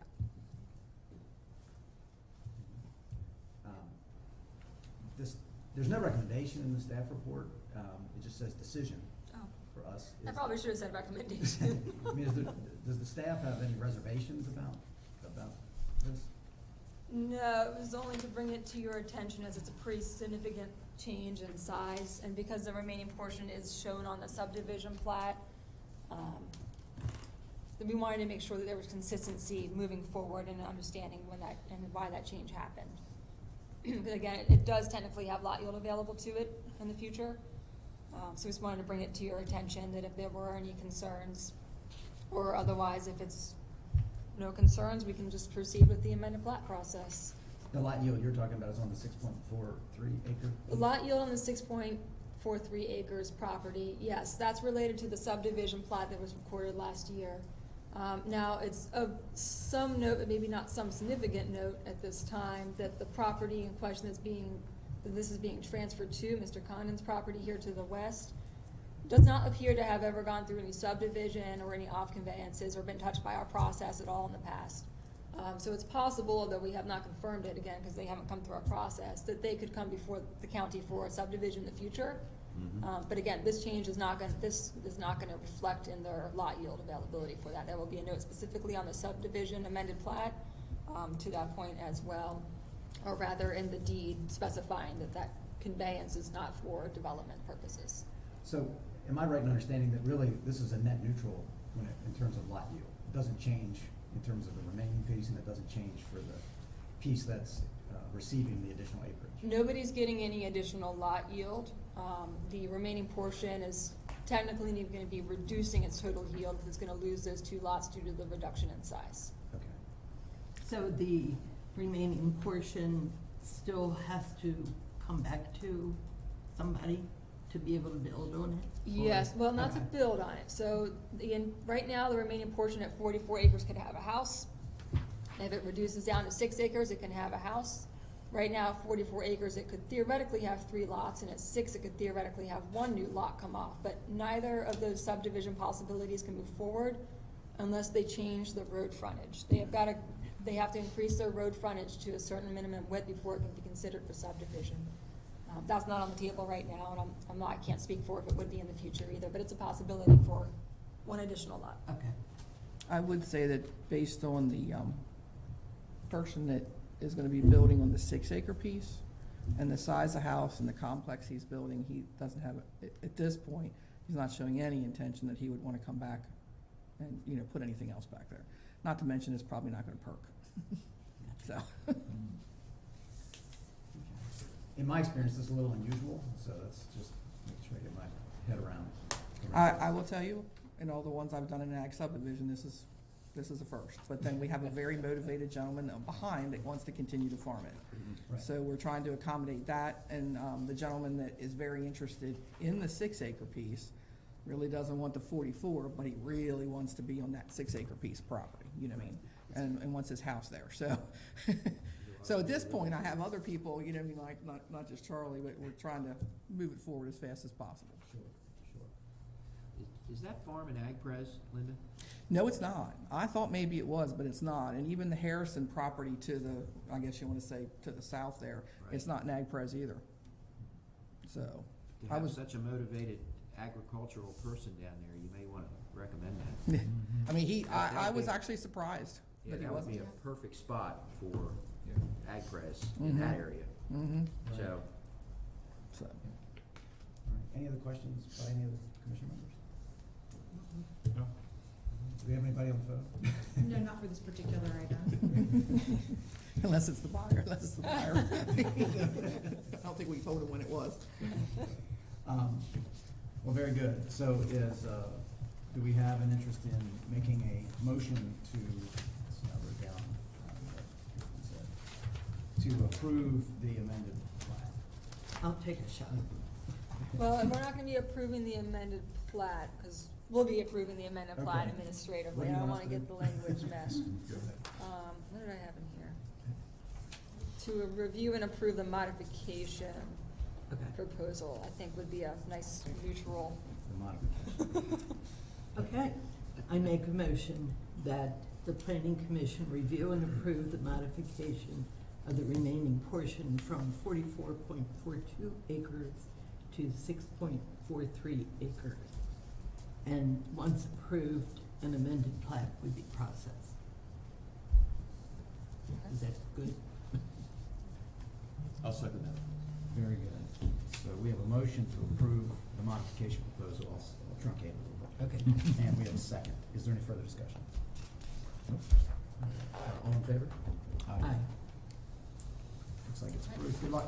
Thank you Thank very you. much. Very good. We have a well-earned recess. We'll take for about 10 minutes. We'll come back at 20 over 11. Kirsten?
right, I'll call the meeting back to order. Welcome back, everybody. Last item on our agenda today is item 12, which is special report. It's regarding the Carroll Highlands self-storage. Perfect, thank you. You're welcome. David Beecraft, Bureau of Development Review, back before you again with a much shorter report. So as mentioned, this is in reference to the Carroll Highlands self-storage. This is strictly in reference to a variance request that is going to be heard by the zoning administrator. With me are some constituents of the project, and I'll let them introduce themselves. Hello, good morning. Eric McWilliams from Bowler Engineering. And good morning, Mike Castellito with Broad Reach Retail Partners. We're the contract holder on the property. Good, welcome. Okay, so kind of as already mentioned, but I just want to hone in on it again. So as of now, the county hasn't received any official plans. As you know, there's no file number associated with this because there's no process associated with this at this time. A variance request was sent in to the zoning administrator for a parking reduction of the code requirements for this use. As we've had in the past, a variance was approved by the zoning administrator prior to Planning and Zoning Commission having heard anything about it. We wanted to make sure that the Planning Commission can provide any comments or recommendations so that they can get forwarded on to the zoning administrator prior to his hearing. If the developer wishes to pursue this use, this self-storage facility on these lots, then a separate site development plan process will occur. And that is where a lot of the details in reference to the hours, the lights, any signage are going to be hashed out and verified and brought before the public with these public meetings. But at this time, we're strictly here just looking to discuss the requested parking lot variance. Okay, so there's no official action needed by the Planning and Zoning Commission. This is strictly just for consideration and comment prior to that variance request determination. Okay, so with that out of the way, for those that are unfamiliar, so this project is down in Eldersburg. It is in election district number 5. It is actually right on the corner of Carroll Highlands Road and Liberty Road, which is Maryland Route 26. And the project itself is comprised of roughly 3.5 acres, and it's comprised of 4 different parcels. So if I move on to the next slide here, you can see those 4 parcels here. So 3 of those 4 parcels are on a plat of record. So this one's 20, and this one's 21 within that Carroll Highlands subdivision. Of the 4 parcels, as you can see, 2 of those currently have improvements, while 2 of those, this being one and this being the other, unimproved and are mostly wooded. The property lies within the C2, which is commercial medium zoning district, with the easternmost parcel being split zoned with residential 20,000. So this being the easternmost parcel, if I scroll back up here, you can kind of see, so the front half of that butts up against 26 is C2 zoning commercial medium, and the lower half of that is zoned residential 20,000. There are no streams or FEMA 100-year floodplain designations currently on site. So the adjoining properties to the north being across Liberty Road, the south and the east are of the subject property are zoned 20,000 and host private residences. The property to the west across Carroll Highlands, being this, you can see this little sliver over here, is zone C2 and currently hosts a commercial office. All adjoining properties are served by public water and sewer. The subject property as well as the adjoining properties lie within the Freedom Priority Funding area as well as the Freedom Growth area. So this drawing is what was provided to the zoning administrator in reference to this variance request. And shown on this drawing is a 20,000 400 square foot, 5-story self-storage facility and associated parking area, which will span across the 4 parcels. So as the site spans all 4 of those parcels, an amended plat will be required as this moves through that process to consolidate those properties altogether. Access into the site is currently shown from Carroll Highlands Road, and you can see that right here. A portion of the site is also crossed by a planned major street, being Ridenhour Way, that is shown spanning from Panorama Drive, which is down here, to Carroll Highlands Road, which is over here. That will be addressed during the site development plan process. A pre-submittal meeting for the proposed improvements was held on July 9th, 2021, between the developer, the engineer, and county staff. However, as already stated, a site plan has not been submitted at this time. The developer is looking to obtain this parking variance prior to moving forward. So there hasn't been much information provided to and reviewed by the county at this time. The proposed self-storage facility will be comprised of roughly 903 units.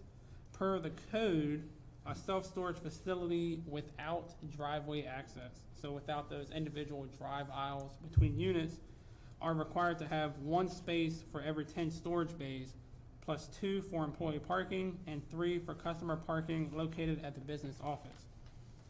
After doing this calculation for what's proposed, the proposed development would require about 95 to 96 parking spaces.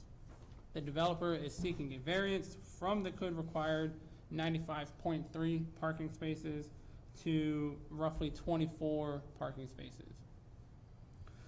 Once a variance determination is made by the zoning administrator and the developer wishes to pursue the development, at that time, a site plan will have to go through the site development plan process and be reviewed by all county staff in reference to making sure it's in compliance with code. So you guys have an idea as to what the site looks like. Just moving through some pictures here. So this is looking at the site from Maryland Route 26. You can see the 2 buildings that currently reside on site. This is standing at that easternmost building, looking into the wooded area, as if you're looking towards Panorama Drive.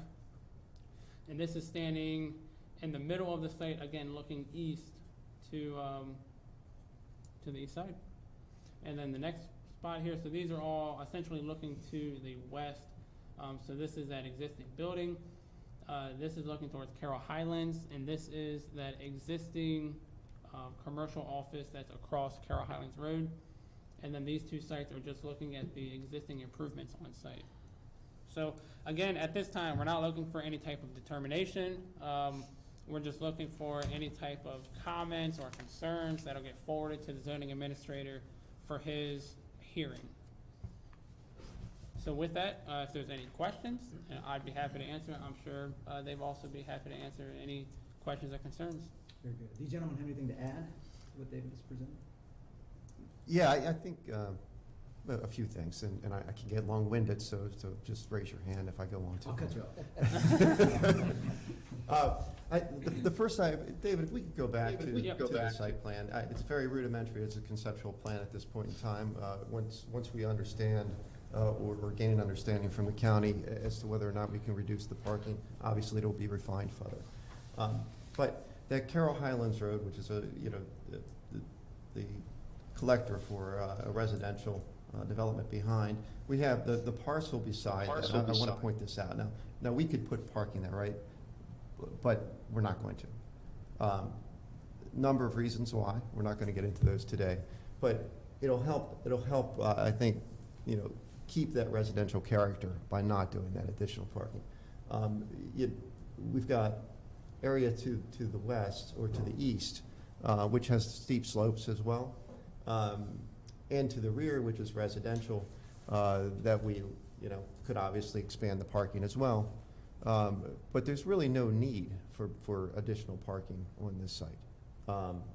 And I believe, David, correct me if I'm wrong, we would probably need relief to do commercial parking in a residential district if we were to go there. The fact is that these self-storage units are very low use. For some reason, the code is split between the mini storage, the ones that you would drive up with the little doors, and an internal self-storage unit. But in fact, the use is the same. You know, basically about 10 parking spaces is all you need at max capacity. We're going to propose 25. I think this concept actually shows 24. I did a count when I was here. I was a little embarrassed by that. But you know, we're requesting this reduction and hope to get your blessing for the reduction, because really this is all this use requires. Thank you. Josh, any questions? Not at the moment. Okay. Keep any questions? I guess 5 stories seems awfully high for, again, being adjacent to residential properties. You know, if we were to assume 10 or 12-foot ceiling heights, I mean, are we right in assuming that this is going to have a building height of 60 feet? It's not. I believe we're capped out at 50, and the architects are aware of that, and will design the building accordingly. Okay. According to code. And I'll state, within the commercial medium zoning district, you have a max height of 50. So that's where all of them are capped out at. Got it. And then I guess the last thing I'll say is, yeah, I do have concerns about reducing the parking per thousand so significantly. And it's not because, I agree with you. I mean, I don't think there's going to be a ton of use day in, day out, but Or I think we could conceive of a situation where end of year, you know, people heading back to school, end of the month, there would be high volume or higher volume. And, you know, do you need 30? Do you need 40? I don't know, but to go from 90 to 24 is a big drop. And the other thing I'll say is, and I get what you're saying about the individual units, but those individual units, they typically have lanes that you're driving around to get to those different units. This is all internal. And so those people have to park somewhere. They can't park in front of their unit. So I have to say that I've got some real reservations about this, and it'll be interesting to see if anybody's on the call, because I do know the gentleman who owns Advantage Title, and I know that we saw an email from at least one property owner who's adjacent, and she, I believe it was a she, voiced concerns about it, and I would just echo those concerns in case she's not on the call. Could I respond to that? Absolutely. All right, thank you, sir. So a couple of things. For one, this county is unique in the sense that it requires such an excessive amount of parking for this use. We do work all throughout the state of Maryland, and this is the only county that requires this kind of parking for these uses. I also have Mike Castellito here, who builds and operates these units. So from an operator perspective, he has some input as to what really goes on, not hypothetically, but what actually happens in these facilities. Yeah, again, thank you. You know, we'll be able to share that data with you, you know, from not only this specific operator of self-storage, but self-storage data throughout the country. You know, there are only at any given time 2 employees working at this location. And that is just if one was to go to the restroom, you know that there's someone there to cover the door. So there's never any more than 2 employees. And even at their peak times of business, there's typically no more than 6 to 10 users at the facility at any given time. And we'd be able to support that with data and information that is available for these types of operations, you know, across the country. Do you have a sense of what the occupancy is for these type of units? 900 units, how many would be occupied at any highest peak? Well, we'd like it to be 100%. You know, we look at it from any commercial use is roughly around 90%. Is where you want to be. Will it be there day one? No way. You know, it will take probably 5 to 7 years, you know, to get to there. And what's the actual footprint of the building? I think it's 102 by 200. roughly about 20, just over, what was it, over 20,000 square feet? Yeah, 20,400 square feet per floor. So I have a question about access. I see it's coming in or proposed off of Carroll Highlands. Why not off of Liberty? Are the existing homes, do they come off of Carroll Highlands now? So there is a driveway off Carroll Highlands, and there also is a driveway off of Liberty Road. SHA has explicitly requested that they want to do road improvements here, and they basically said, you will not gain an entrance off of Liberty. And as the first presentation of the morning went into that Route 26 expansion and road improvements. So that's the main reason why we're coming off of Carroll Highlands Road. We would like that, but we're trying to be, judicious about our process and hear comments and take all those comments into consideration. We were told no access to 26. Okay, and can you refresh my memory on the property down there that the Pattons have, where that road is coming? Is that coming up to Ridenour Way? Where does that come? Just Sunset? Is that where? I believe so, and that also was in a conversation that we had early on with, folks within the county here, making that connection, and I believe we're gonna be dedicating, you'll see two access, and Eric, you can speak more of, the access that we have going to that future proposed access road. For the master planned road, Yeah. yeah. So there'll be a connector between Panorama and Carroll Highlands Road, which is part of the county master plan. And when that occurs, we'll extend our driveways to them, or they'll be extended at that point in time. There will be a portion of the property that will be dedicated for these improvements, as well as the developer has taken on preliminary design of some of these improvements. It won't be through final engineering design, but it'll be, we've already been working through Public Works on what the geometry and engineering elements would be. Okay. And you, Mr. Castellito, you currently have other buildings that are similar to this that you've built? Is that what we Yes. hear? Okay. And what is the parking there? Is it 24 or more, less? Significantly less. Okay. We've done one in Howard County.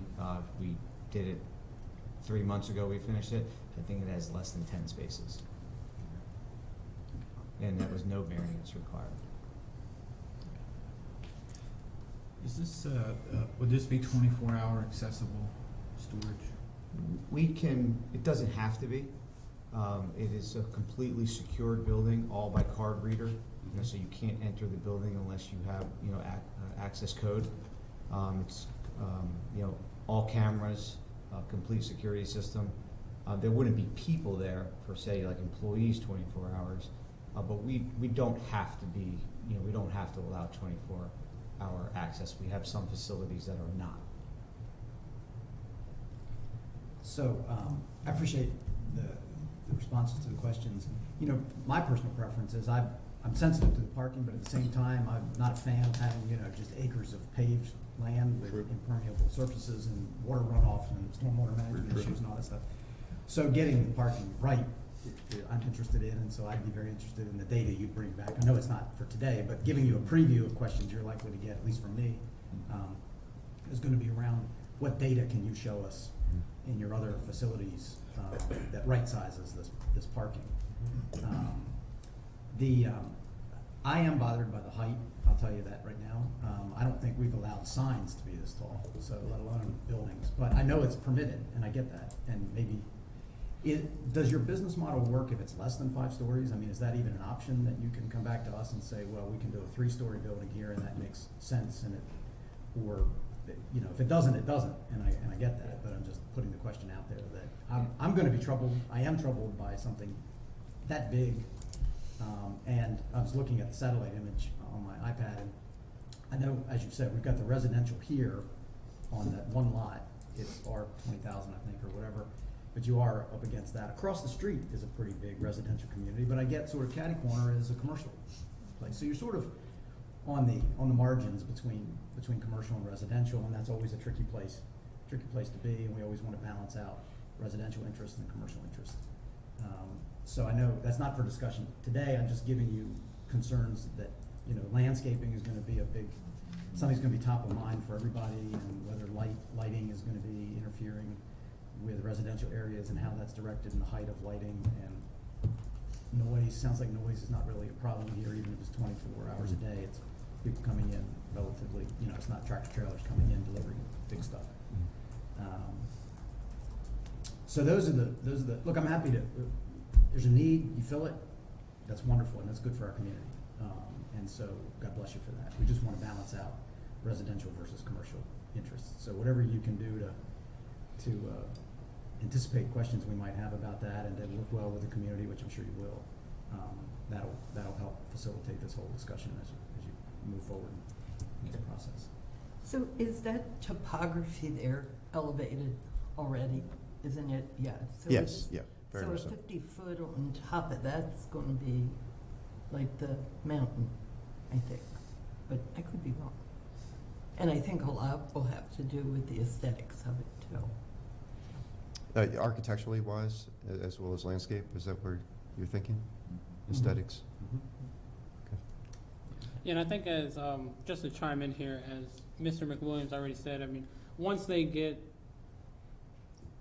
determination is made on parking, it's very well possible that this design is completely altered and completely changed. Maybe they go for a more squatted and wider building. I mean, it's very well possible.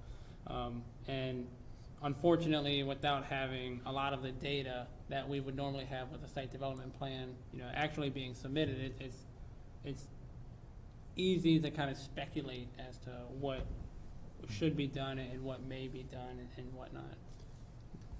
Go ahead. One final thought is we also have a loading area on here, so Right. there will be, if 25 cars, which I've never seen at one of these facilities filled, if say we had 25 cars there, there's also the loading area for over spillage, which would be accommodated on site as well.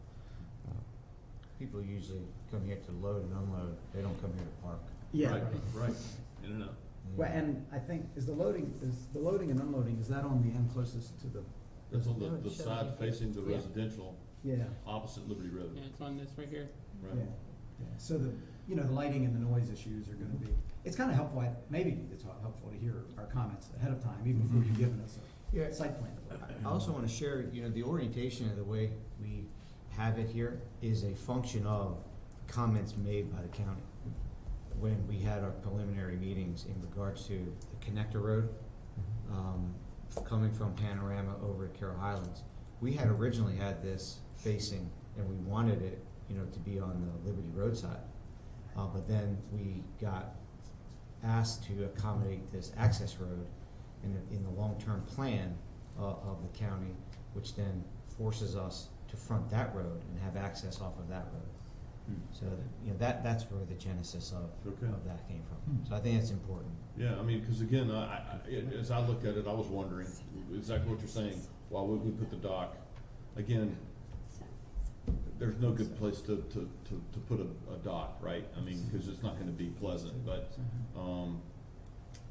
I was wondering all those questions, mainly concerning noise and light to the adjacent property owners. So I appreciate what you're saying, because that gives us a rationale for what you've done. Okay. It just for clarification, it's not a dock, it's Right. just an area to kind of park your car. Yeah, I misspoke. But that'll have an elevator access on it, I imagine, right? All internal.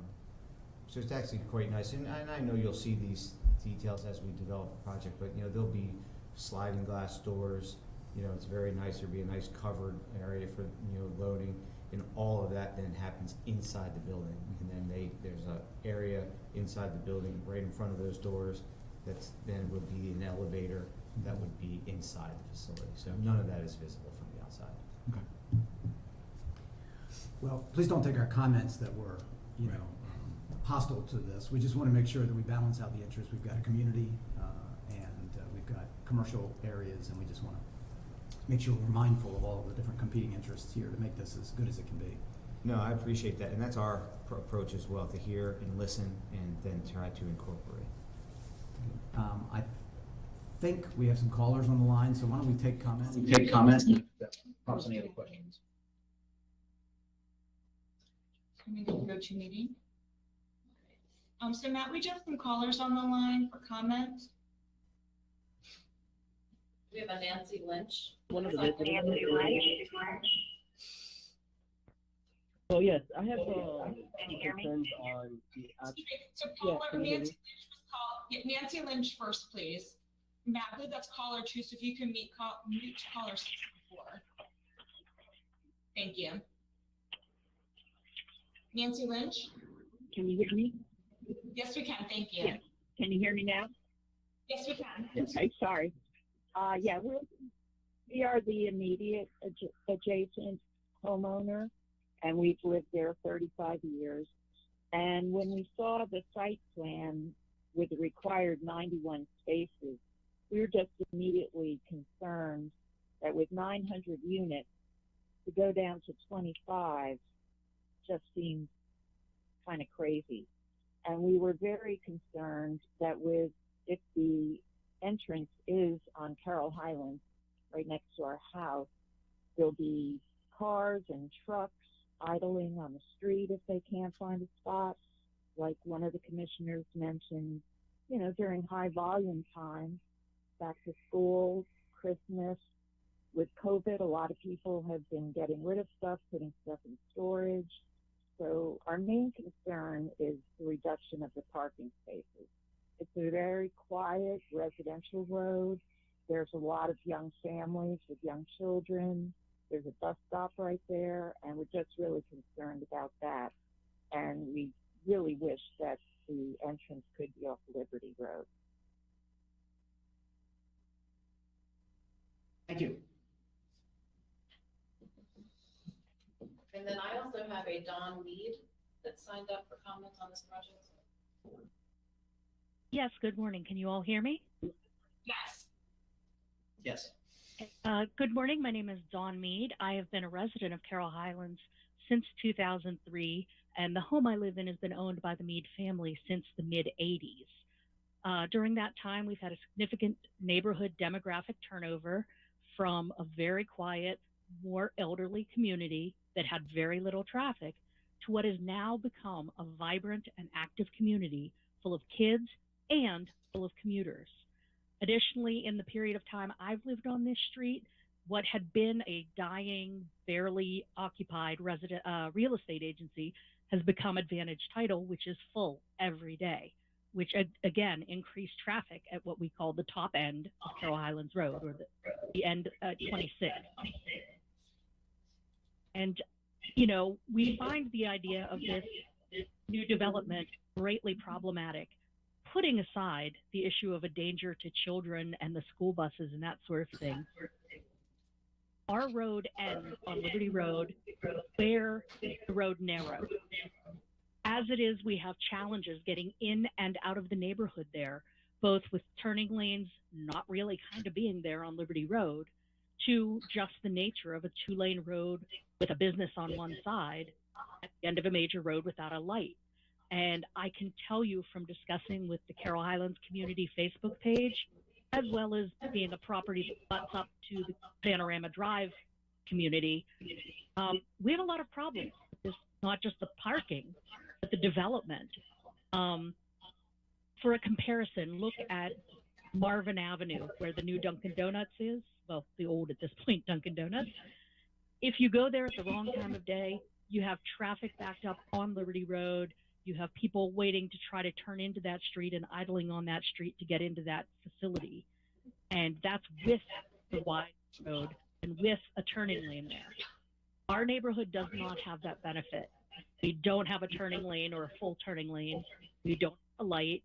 And yeah, we're not going to have at a storage facility the traffic volume that a Dunkin' will, but it is very probable that between that and the now booming title service, conditions getting in and out of the road onto Liberty Road are going to get far, far more difficult. And, the only other ways out of our neighborhood are Sunset to Liberty, which is almost as difficult as our street, and Ridge Road, which, as we heard earlier in this meeting, is problematic with traffic already. I know this discussion today is primarily regarding the parking on the site, but between the height of the plan and the parking and the greatly increased traffic predicted and the problems on the narrow Liberty Road right there, I see no way that people in the community will support this project. Thank you. Thank you. Do we have another call? Yes, we do. Isam. Hi, my name is Isam. Go ahead. We can hear you. Go ahead. Oh, Okay. okay. Okay. All right, that's all we have. Unless All they right. call us back, I'm not sure. Very good. Okay, thank you. So you've heard, I'm guessing you've heard some of these comments before as you've been talking to the neighbors and the neighborhood and the county. I've gone to the Dunkin' Donuts. Hold on, he's back. Is he back? Okay, go ahead. Yeah, my apologies. Yes, I'm also one of the residents on Panorama Drive, and having a storage facility there is smack dab in the center is something that I will not support. It's because of the privacy, the wildlife that's already there. Also, I don't think it's been addressed, but how is the rainwater going to be flooded? Going to be washed away? There's already issues in an adjacent house that gets a lot of flooding in their house. So my main concern is the privacy. The working from home is going to be disturbing with constructions out there. We're already seeing a lot of speeding cars off of Liberty Road. The noise will also increase with speeding cars flying by on Liberty Road, which wasn't necessarily a main road, but now it's being used as a main road. That's really problematic for us, for our neighborhood. It's already a quiet neighborhood with all the foot traffic that's going to come from the storage facility, especially a 5-feet storage facility. 5-story facility is going to be ridiculous. I won't support that. Thank you. Very good. Thank you for your comments. That's all. That's it. Yep. Okay. Thank Very you. good. Any other questions in light of the comments from? I just meant that we thought was calling her earlier, and she was not on the line, but she did just send in an email, so you will see that. Okay. Very good. We'll certainly read that. Believe it or not, I'm out and about a little bit. I would gladly take an email or an address of the facility you completed in Howard. And I would drop down there and take a look at that if you think it helps your case.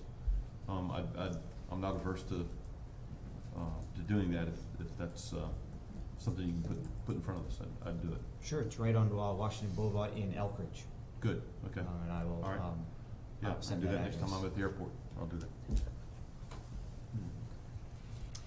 All right. Very good. So in terms of, is there anything actually needed from us today in terms of activity? So nothing is officially needed at this point. As mentioned, a variance request has already been sent in to the zoning administrator. They themselves have a process and a timeline they have to follow. So the next time you see this, again, if they wish to pursue with it, would be with a site development plan where this parking will already have been approved, disapproved, or approved with modification. So, at this time, we're just looking for any comments, any concerns, so that way you guys are aware of this, but also so we can forward those on to the zoning administrator before they themselves make this determination. But we're not needing any official vote or anything like that. Well, Eric and Mike, we appreciate you guys coming in today and talking to us and giving us a little preview and having us give you some initial thoughts. And as I say, I want you to understand, I certainly don't take this as us being hostile to this idea, but we just have to balance it out and take a different interests into account. And it sounds like you know that, and you're going to be talking to us about that. So anyway, thanks for your interest and thanks for coming in today. Great. Thank you. Thank you. Good luck. Thank thank you all. And I guess for general public comment, the last thing we have is item 13. Are there any members of the public on the line? There are no additional callers at this time. All right, well then, I'd be happy to entertain a motion that we adjourn. So moved. Second. All in favor? Aye. We are successfully adjourned. Thank you all very much. Thank you. Don't forget,